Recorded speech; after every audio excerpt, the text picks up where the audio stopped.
ओम नमो भगवते वासुदेवाय नमः। हर हर हर महादेव।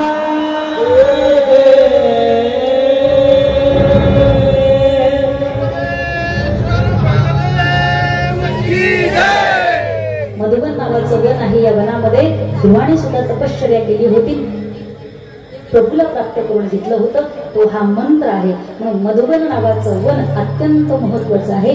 या वनामध्ये गेल्यानंतर प्रभू चिंतन घडतं आणि परमात्मा प्राप्ती होते. त्याच वनामध्ये हा तारक सुद्धा गेला, असुरासारखा वागत होता म्हणून नाव पडलं तारकासूर, असुरासारखं. म्हणून हा असणारा तारकासूर मधुबन नावाच्या वनामध्ये गेला आणि त्यानं विधीपूर्वक तपश्चर्येला सुरुवात केली. सर्वप्रथम त्याने एका पायावर उभं राहून दोन्ही हात वर करून आणि सूर्याकडे दृष्टी लावून एकाग्र चित्ताने 100 वर्ष तपश्चर्या केली. नंतर पायाच्या एका अंगठ्यावर उभे राहून आणखी 100 वर्ष तपश्चर्या केली. मग तो 100 वर्ष पाणी पिऊनच राहिला आणि नंतरची 100 वर्ष फक्त त्यानं वायू भक्षण करून तो तप करू लागला. त्याला 100 वर्ष पाण्यामध्ये उभे राहून पुन्हा तपश्चर्या केली. 100 वर्ष सपाट जमिनीवरती बसून त्याने पुन्हा तपश्चर्या केली.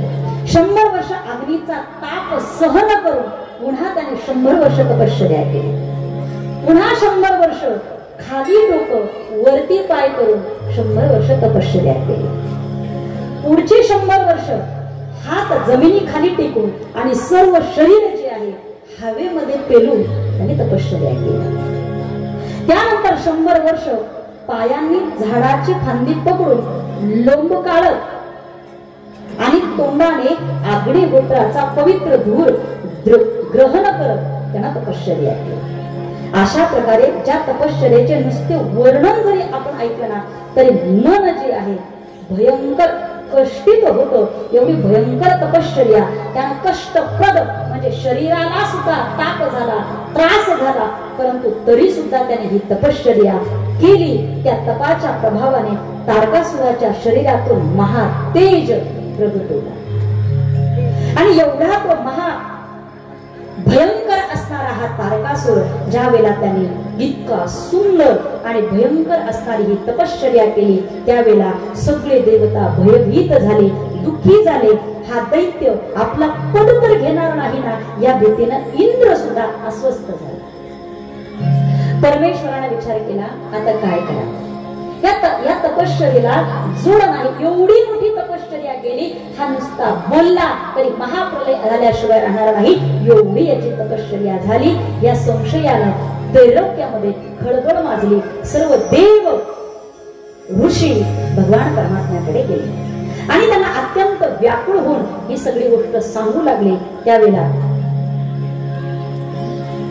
भगवान परमात्मा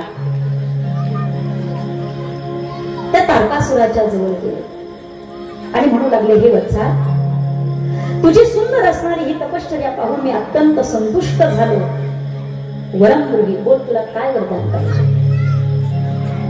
त्या तारकासुरानं पहिल्यांदा भगवंताला वंदन केलं, नमस्कार केला आणि तारकासुर भगवान परमात्म्याची स्तुती गाऊ लागला आणि भगवंताला सांगितलं हे पितामह तुम्ही इथे आलात, मला आनंद वाटला. मला कोणतीही गोष्ट असाध्य नाही, पण मला तुम्हाला एक वरदान मागायचं आहे. तुम्ही माझ्यावरती प्रसन्न असाल तर मला 2 वर द्या. पहिल्या वराने तुम्ही निर्माण केलेल्या ह्या जगामध्ये सर्वाधिक बलवान मीच असणार आहे आणि हे भगवंता दुसरी इच्छा आहे मला मरण नको. भगवंताने सांगितलं पहिली इच्छा ठीक आहे, तथास्तु मी तुला वरदान देतो, सर्वात जास्त बलवान तू असशील, पण अडचण अशी आहे दुसऱ्या वराची, तुला मरण नको असं होऊ शकणार नाही. कारण ह्या जगतामध्ये जो जीव जन्माला येतो त्याला एक दिवस मरायचं आहे.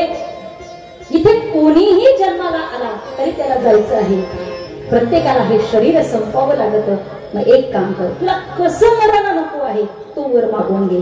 त्यांनी वरदान मागितलं, शिवाच्या वीर्यापासून उत्पन्न झालेल्या पुत्राकडूनच माझा वध व्हावा ही माझी मनोवांछित मनोकामना. भगवान परमात्म्याने सांगितलं तथास्तु. फलश्रुती प्राप्त झाली. तारकासुर उन्मत्त झाला, प्रसन्न झाला, पण उन्मत्त झाला. त्याने शोणितपूर नामक नगरामध्ये तो पुन्हा परत आला आणि दैत्यगुरु शुक्राचार्यांच्या आदेशावरून त्यानं काय केलं, त्रैलोक्याचा तो अधिपती झाला, त्याचा अभिषेक झाला आणि तारकासुर आता सर्व देवतांमध्ये मुख्य राजा आणि बलवान असणारा हा तारकासुर बनला. सगळे देव जे आहेत ते घाबरू लागले. एक दिवस या तारकासुरानं काय केलं, अनेकांवरती स्वारी केली आणि त्यांच्याकडनं काय काय घेतलं ऐका. इंद्राकडे गेला, सर्व प्रकारचे असणारे प्रसिद्ध रत्न जे आहे ना इंद्राकडनं घेतले, ऐरावत घेतले. कुबेराकडनं नवविधी जे आहे निधी, त्या नवनिधी घेतल्या. वरुणाने शुक्र प्रकारचे घोडे त्याला दिले. ऋषींनी कामधेनू दिले. सूर्याने उच्चश्रवा नावाचा अश्व जो आहे तो दिला. अन्य देवतांकडून अमूल्य अशा प्रकारच्या वस्तू ज्या आहेत त्या त्याला देण्यात आल्या. त्रिलोक्यामध्ये समस्त देवांमध्ये तो एवढा ताकदवान बनला की कोणतीही देवता त्याला आता हरवू शकणार नाही. एवढा ताकदवान हा तारकासुर बनला.